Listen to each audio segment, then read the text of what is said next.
আসসালামু আলাইকুম। অনেকে বলে বাছুর গরুর গ্রোথ আসে না, অনেকে বলে বাছুর গরু ঠিকমতো বড় হয় না, অনেকে বলে বাছুর গরু শুকিয়ে যায়, বাছুর গরুর পা চিকন হয়ে যায়।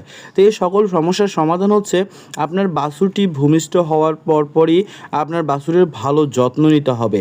আপনার বাছুরকে তার বডি ওয়েটের 10% দুধ প্রোভাইড করতে হবে এবং আপনার বাছুরের বয়স যখন 7 থেকে 10 দিন বা 21 দিন, তার ভিতরে তার মুখের সামনে সাদা পানি এবং কিছু ভুট্টার গুঁড়া অথবা গমের ভুসি মায়ের দুধ দিয়ে মেখে তার মুখের সামনে দিয়ে রাখতে হবে।